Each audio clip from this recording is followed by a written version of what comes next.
Alright, so before we begin, let's just clean some house here. Clear out the code and make it look like this. So, nothing in your start, nothing in your update. Battler's just nice and closed. You could have it open, it's up to you guys, but we're not going to use it for this video. Alright, so I've made this video 10 times now. Literally 10 times. And because functions is such a big topic, it's such a big thing, trying to condense it into one video ended up being too much.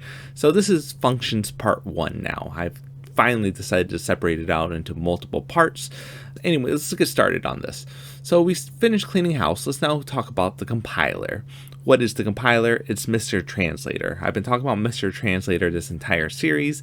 It's actually called a compiler. That's the name of that program that takes this code, what we see on the screen right now, and translates it to machine code. Translates it to something that's native to the computer that you're on, native to the operating system that you're using. The thing that does that is called a compiler. There's extra steps when you're using C#, but we're not going to really talk about that because that just gets overly complicated for no reason. The main thing that you need to know is that you're writing for the compiler. The compiler is what makes it so that this code right here has meaning. It's what makes it so that C# has meaning. If there was no compiler for C#, there would be no meaning for this code. And that's also what makes the rules that we have to follow, such as, these brackets right here, this opening and this closing.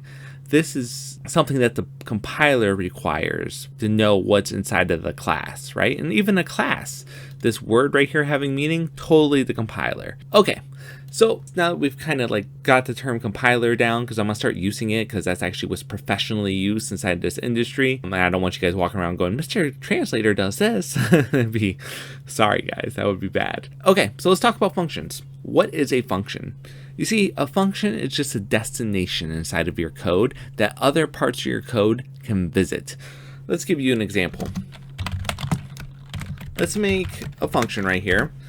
I just tell the return type, I give it a name, and I put some parameters inside of here. In this case, there's no parameters. For now, I don't want you to get too bogged down in the syntax. Let's just talk about how it's a destination. That's the only thing we're focusing on right now. I made void Hawaii, right? Print vacationing in Hawaii. Boom, right? All right, so now if I go into Unity and I try to run my code, nothing happens inside of my console at all. We are not going on a trip to Hawaii. We're not vacationing. Nothing's happening. What's going on here? In order to make this appear, the reason why it's kind of grayed out right here right now, why Hawaii's not functioning, why it's never printing that out, is because there's nothing that's ever saying go visit Hawaii. All we have is the destination right now. So if we actually go over into our void start and we write Hawaii, and then we put in the parameters, which is just nothing, just empty parentheses right now because we have no parameters inside of here. Again, you don't need to know what that means right now. We'll get into that later. This is saying go visit Hawaii right here. And then you go to Hawaii. And so what the code does, the compiler does, is it hits this Hawaii, it reads through this and gets to the semicolon right here. And then it goes visits Hawaii, runs this code down here. It doesn't do the code over here. It doesn't copy and paste this. I know this is kind of a common misconception of how code works. People think that it just copies and pastes it up here. That's not how code works. It goes down to this code down here inside of this function and runs the code inside of this function. And then what happens is you visit Hawaii. Yay, vacationing in Hawaii, hurrah. Afterwards, what happens is back home from Hawaii, let's say, right? If we put in this code right here, you'll see what happens after we get back from that. You see vacationing in Hawaii, back home from Hawaii, right? Because what happens here is that when a function runs, the point of a function is to return back to where it came from. So what happens is this code runs right here. It goes down here, says prints this, right? And then it returns back up here, and then it continues to run the code from where it left off, right before this semicolon right here. So right after this parentheses is where it returns to. So right after the function, it returns right here. And in this case, there's a return type right here, and that says void, which just means nothingness. And then so it returns this. And so that semicolon goes off, and then we go to the next line of code. That's how that whole thing goes down. We're going to get more in depth into that when we go into syntax. I say that the whole point of a function, the point of the existence of a function, is to return to where it came from. Once that happens, a function's done running, period. So right now, what this code says is this to the compiler. There's actually a command that says return that actually returns you to where you came from, right? Just like that. Oh, I forgot the semicolon up here. So once this happens, the life of the function's over. You're dead. The function's done. You've completed your life's purpose. You're going back to where you returned from.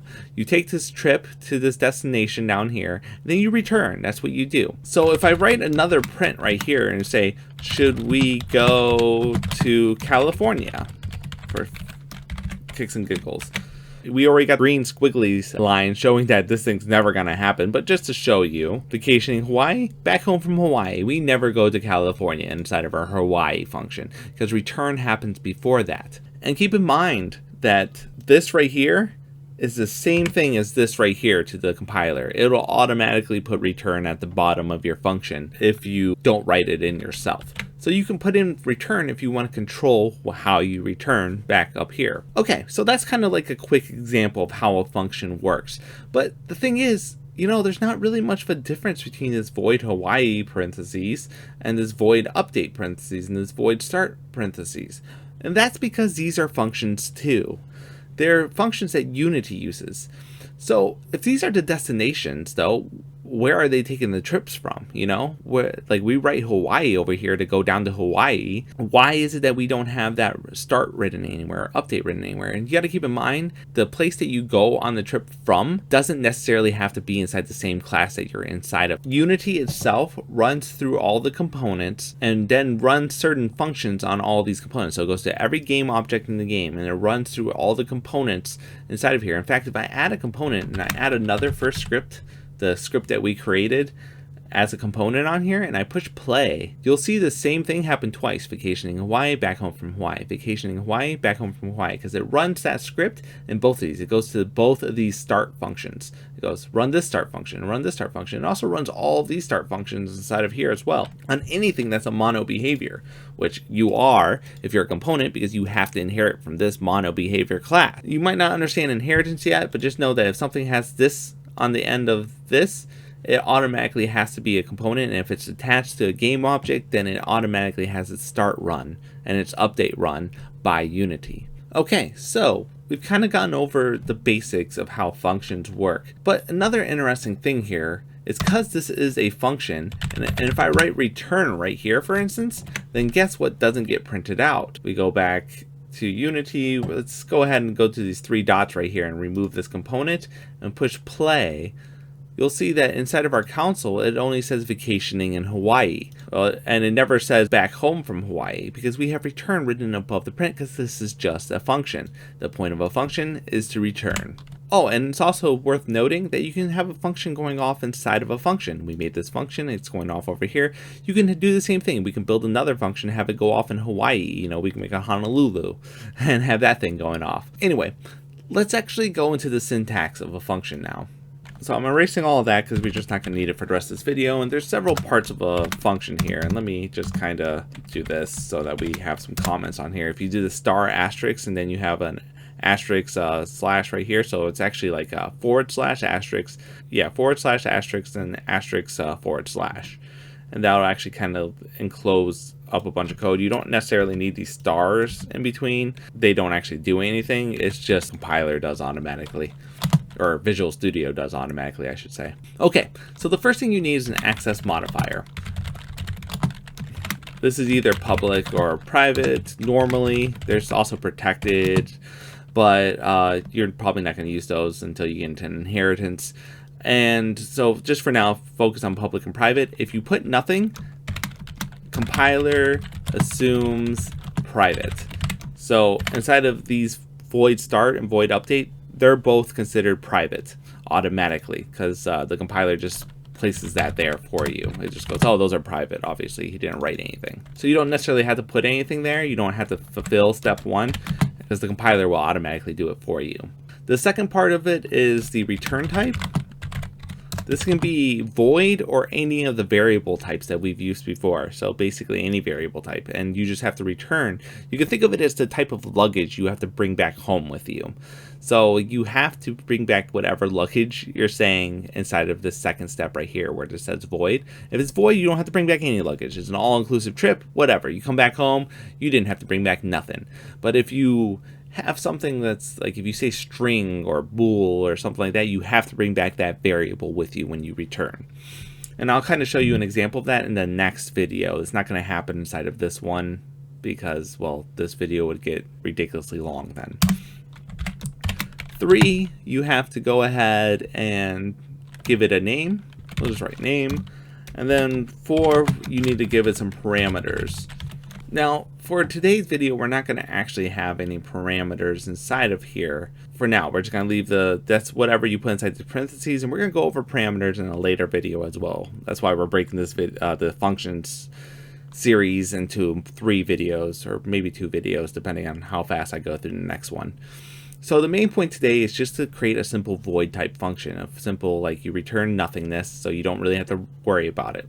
So now that we've talked about all the pieces that go into making a function, the next challenge for you is just to literally make a function of any kind. Just make it print something, make a destination of some kind, and have it run inside of your start function. That's your challenge for today. If you can do that, then you've learned everything that you need to inside of this video right here. So go ahead and try that now.